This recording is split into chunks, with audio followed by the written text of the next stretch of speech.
আজকে এখানে এই মাত্র শুনাইল 267 জনের মতো মেয়ে মুসলমানের বোন আল্লাহর কোরআন পড়তেছে। আচ্ছা বলেন, 267 জন মেয়ে যদি এক খতম করে কোরআন শরীফ পড়ে তাহলে 267 খতম কোরআন শরীফ হবে। 267 30 জন যেই মেয়ে হেফজ পড়তেছে, এই মেয়েরা আল্লাহ করে আল্লাহ তাদেরকে হাফেজা বানাক। তো এই মেয়েরা যখন হাফেজ হবে আপনি বুঝবেন না এটা।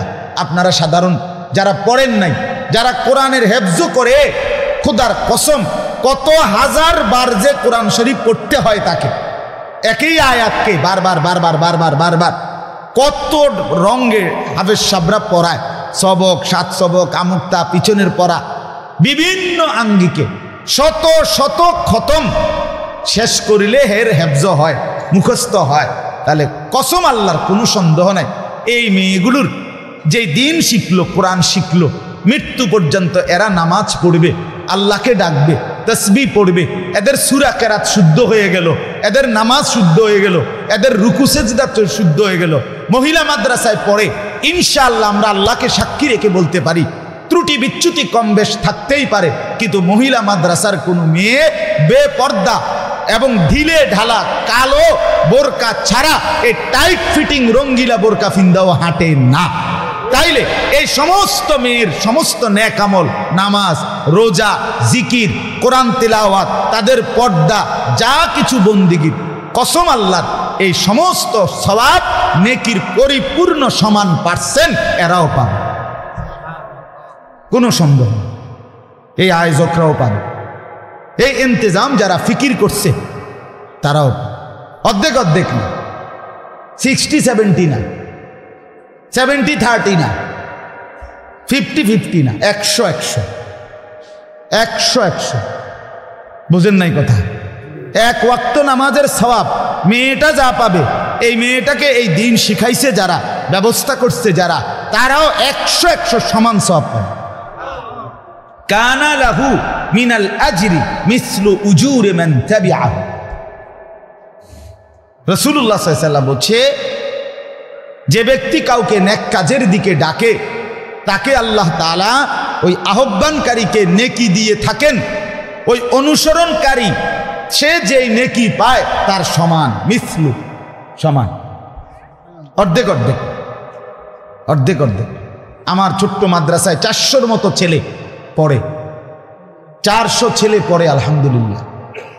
তাইলে প্রতি বছর 12-14-15 জন ছেলে হাফেজ হইতেছে। এখন আমাদের ছেলেরা এখন আপনার 80-85 জন ছাত্র হেফজখানায় পড়ে, দিবা রাত্রি কোরআন শরীফ পড়ে, রাত 12টা বাজে পর্যন্ত আল্লাহর কোরআন পড়ে।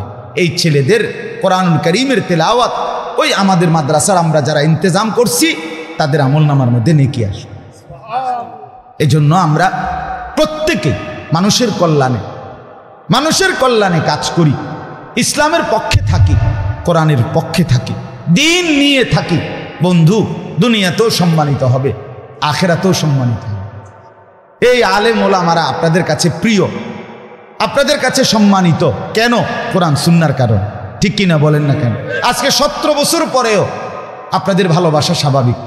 দেখেন, আমি 17 বছর আগেও আমি আসছি, 17 বছর পরেও আজকে মাহফিলে আপনারা মহব্বত করে সব দৌড়াইয়া ছুটে আসছেন। তাহলে এই যে আমার সাথে আপনাদের এই সম্পর্ক, আপনাদের সাথে আমার এই সম্পর্ক জমি জামার, ঠিক না?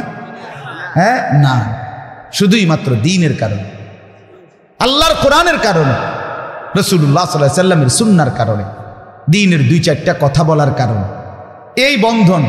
আজকে আমি আইসা কামরুলের মসজিদে বিকালবেলা ঘুমাইছি জুমার নামাজ থেকে আইসা, তা আমার বললাম যে আমি আজকে মনে হয় 1 মাস হয়ে গেছে, আরে বহুদিন, 1 বছর হয়ে গেছে মনে হয় এদিকে আসি না। অনেক দিন পরে আমার কাছে মনে হয়েছে আমি আসছি। তাইলে এই আন্তরিকতা, এই সম্পর্ক আমরা যেন প্রত্যেকে মানুষের কল্যাণে যদি কাজ করি, মানুষের ভালোবাসা, মহব্বত, আন্তরিকতা, দোয়া আমরা পেতেই থাকবো ইনশাআল্লাহ। আল্লাহ তাআলা আমাদেরকে তৌফিক দেন, কবুল করেন, আমিন। চলেন, আমি 4টা আয়াত পড়ছি, 3টা আয়াত, অল্প একটু, এই 3টা আয়াতের তর্জমা শুনেন, এরপরে আমার কথা শেষ ইনশাআল্লাহ। ইমের 12 নম্বর পারা, কোরআনুল কারীমের 12 নম্বর সূরা। আচ্ছা, পারাও 12 নম্বর, সূরাও 12 নম্বর। সূরাটার নাম সূরা ইউসুফ। এই সূরার মাঝখান থেকে আমি 22, 23, 24 এই 3টা আয়াত পড়ছি। আজকে অনেক নওজোয়ান সাথী এবং পর্দার আড়ালের অনেক মা বোন, মাদ্রাসার ছাত্রী সবাই শুনতেছি, এবং অনেক মুরব্বীরা, বাবা চাচারা, আমার প্রিয়জনরা, আপনারা সবাই, আল্লাহ তাআলা আপনাদের এই সবার বসাকে বরকত দান করেন। এখানে দেখেন একটা ছোট্ট ভূমিকা বলি। ইউসুফ আলাইহিস সালাম আল্লাহ তাআলার মনোনীত একজন নবী। আমাদের প্রিয় নবী সাল্লাল্লাহু আলাইহি সাল্লামকে জিজ্ঞেস করা হয়েছিল, নবীজিকে একদিন, আইয়ুন নাসে আকরাম, হে নবী, মানুষদের মধ্যে সবচেয়ে সম্মানিত কি? তো নবী সাল্লাল্লাহু আলাইহি সাল্লাম যেহেতু নবীজিকে ডাইরেক্ট জিজ্ঞেস করছে, কাজে এই কারণে, আদবের কারণে, রাসূলুল্লাহ সাল্লাল্লাহু আলাইহি সাল্লাম তাওয়াজু, বিনয়ের কারণে উনি তো ডাইরেক্ট উনার নাম বলতে পারেন, পারে কি? এটা সুন্দর দেখায়। তো এই জন্য নিজের নাম বলে না। কিন্তু বাস্তবিকতার প্রথম বিচারে, যৌক্তিকতার, কোরআন সুন্নার সর্ববিবেচনায় মানুষদের মধ্যে সর্বশ্রেষ্ঠ আমাদের রাসূল সাল্লাল্লাহু আলাইহি সাল্লাম।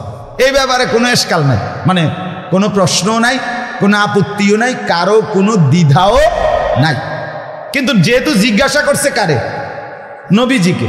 তো এই জন্য নবী সাল্লাল্লাহু আলাইহি সাল্লাম বাকি সমস্ত মানুষের মধ্যে, আদম থেকে নিয়ে কিয়ামত পর্যন্ত সমস্ত মানুষের মধ্যে শ্রেষ্ঠ বলতে নবীজি উত্তর দিছে ইউসুফ। সুবহানাল্লাহ, ইউসুফ। এখন প্রশ্ন হলো কেন? নবী সাল্লাল্লাহু আলাইহি সাল্লাম নিজে উত্তর দিছে এটার কেন, মানে ইউসুফকে আমি শ্রেষ্ঠ কেন বললাম? নবীজি উত্তর দিছে, ইউসুফই একমাত্র নবী, ১৬ লাখ নবীর মধ্যে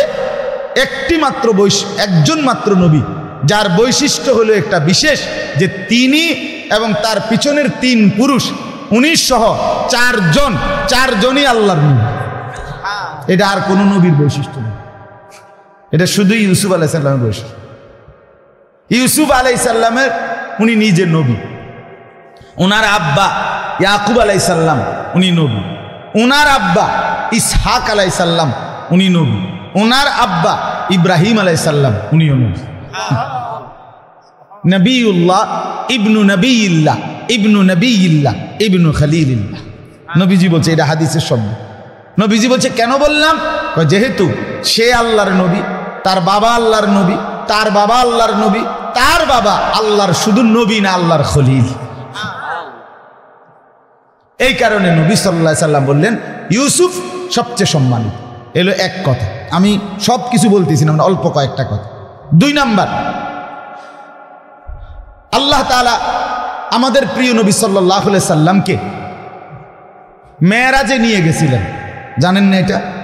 নবীজি মেরাজে যাওয়ার সময় প্রত্যেক আসমানের মধ্যে, প্রথম আসমান থেকে 7ম আসমান পর্যন্ত, এই উপরের দিকে উঠতে গিয়ে প্রতি আসমানের মধ্যে নবীদের